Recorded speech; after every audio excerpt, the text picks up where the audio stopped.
Better late than never, right? Welcome back, guys. February is coming to an end, and I finally watched all the movies that I wanted to watch in 2017, and I get to talk about my top 10 favorite films of 2017. Now, there are a couple movies that I didn't get to watch, so if you're wondering why some of those films are not on my top 10, most likely I didn't see it. One of them, for example, is Blade Runner 2049. I just never found the time to watch it. Eventually, I will. I just don't know when, but that could have easily probably made it to my list. So if there are movies that you're wondering why they're not on my list, probably I didn't watch it, or I just didn't have time, or maybe I just didn't like it enough to make it to my top 10. So make sure to leave your favorite movie of the year down below, and also let me know why it's your favorite. I know a lot of us have difference in opinions when it comes down to movies. That's why I love doing these top 10, because not everybody's list is the same. So let me start off with my number 10, and that's gonna be Guillermo del Toro's The Shape of Water.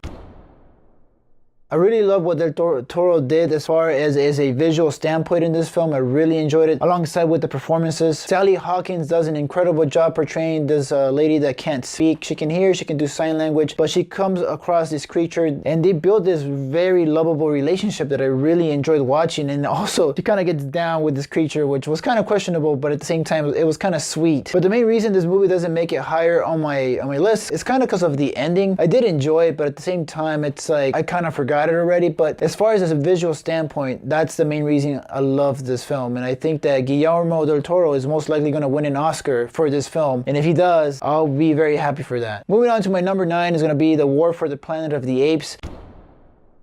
The conclusion to this trilogy of the Planet of the Apes was amazing to me. I actually was not disappointed at any of the films. The only thing about this film I could say is that the title might throw some people off. The whole thing of the war being in the title, because a lot of people might think this is going to be more concentrated on action, but it's really not. It's more of a battle between Caesar himself trying to figure out, what to do against the colonel played by Woody Harrelson. And it's more of an emotional battle than anything. I mean, we do get a lot of action scenes which are really good, but aside from that, Andy Serkis as Caesar is just phenomenal. I mean, throughout the entire trilogy, he's been fantastic, and in this one, he was amazing. And the way that this film concludes is the best sending off they could have given the Planet of the Apes. It was very sad, and I really enjoyed how this thing ended. And just throughout the entire film, it's pretty long, I would say, but at the same time, it's a movie that will stick with me because I'm such a fan of the trilogy, and I'm just glad that they ended it in such a good note. Well, not for Caesar, but you get the point. Moving on to my number 8 is going to be Baby Driver. Now, this movie, from the beginning of the film to the very end, to me was just a super cool, fun movie to watch. And that's why this movie is a little bit higher on my list. Actually, when this movie first came out, I honestly thought this was going to be the best movie of the year for me, because I love everything about this film. I love the music. I like how Edgar Wright does all his directing according to the music. It plays along so well with each character. And Ansel Elgort as Baby is a very interesting character, and I really enjoyed watching him portray this kid like that just has to have music in his ear at the whole time to take care of that little humming sound. But at the same time, he makes for an awesome driver, and we have a lot of cool scenes as far as driving, chase scenes, shooting. There's a lot of action in this film. There's some comedy. So I had fun with this movie, and the only thing about this movie is the very end. It's a little bit weird and ambiguous, so it's kind of like, it kind of threw a lot of people off, including me. But aside from that, I thought this movie was very fun. So if you guys haven't checked it out, make sure to check out Baby Driver. Moving on to my number 7 is a movie that probably not a lot of people have heard of, and that's Shot Caller. Now, this movie stars Nicholas Coster. You might know him from Game of Thrones. It's basically about his character, Money, who gets out of prison. He's turned into this convict that gets out of jail, and he's supposed to spend his time doing this job for his gang. But everything turns sideways because he's trying to get out of it, do the best for his family. And it's a very well done drama. I really didn't expect much from this film, and I'm so happy that I got to find it. And I just hope that a lot of people get to see this film, because it's one of those prison movies that are very rare. Because usually we see prison movies where a lot of them just get shanked, or there's a lot of fights, and there's not a lot of emotion behind it. But in this one, the performances are very well done, because you also have John Bernthal in this movie, and he's awesome in anything that you put him on, basically. If you guys are a fan of prison movies, or movies that just have to do with like being inside a prison and some drama, then I definitely suggest you check out Shot Caller, because it was one of the biggest surprises for me in 2017. Moving on to my number 6, and that's gonna be Christopher Nolan's Dunkirk.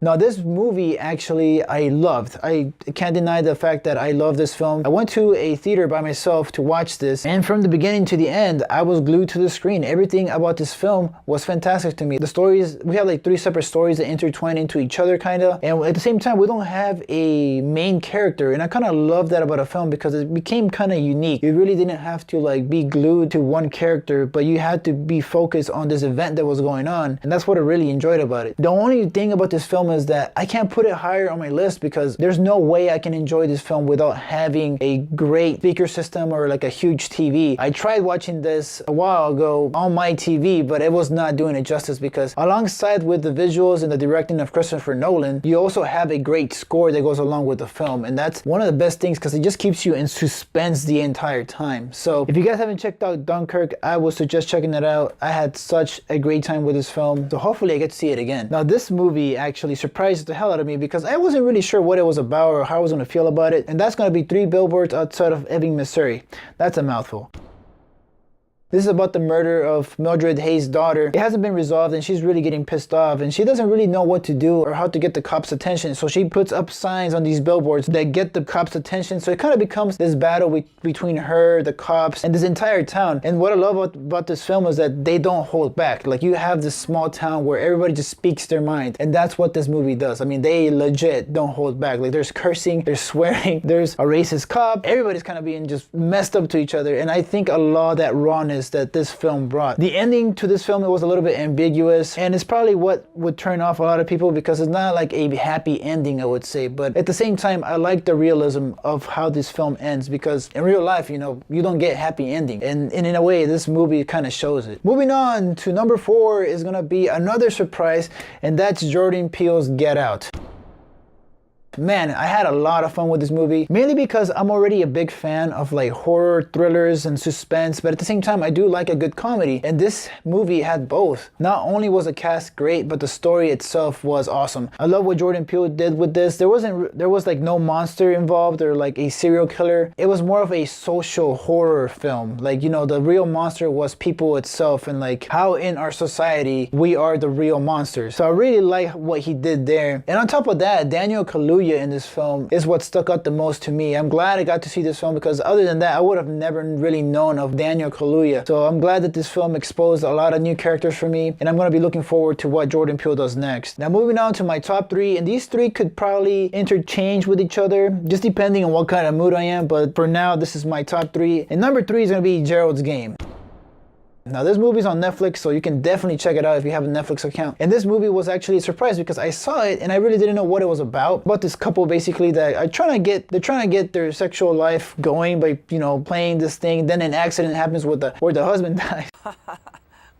What a story, Mark. And I wasn't expecting that at all. And it just becomes a battle for survival. And this entire time we're watching Carla Gugino trying to escape, trying to survive while she's handcuffed to her bed. And what I love is like the way that we enter her mind. We're like seeing, you know, what she actually thinks. She's like having hallucinations of her husband and herself, like talking to her, like trying to get her to survive. And then at the same time we get these really creepy flashbacks of her childhood and we learn more about her through that way. And then at the end, it has an awesome twist that I was not expecting, and I don't want to give it away, but it has to do with one of these creatures that she sees at night constantly while she falls asleep at this house. I definitely suggest checking out Geralds Game because it's one of my favorite. I've watched it like a couple of times already, so I still love watching it and analyzing the film. Now moving on to my number 2, and that's gonna be It. Now from the beginning when I watched Bill Skarsgård's photo of him being in the Pennywise costume, I was very excited. I didn't know how this was going to go or what direction, but I'm happy to say that I really enjoyed this film. Like I love the cast, and that's what makes this movie for me like very enjoyable. As a horror fan, I was very happy with Bill Skarsgård's performance as Pennywise. Like he brought something different. And a lot of the stuff that he did was his own stunts, which was very fun and interesting. The whole thing with the eye, that was all Bill Skarsgård.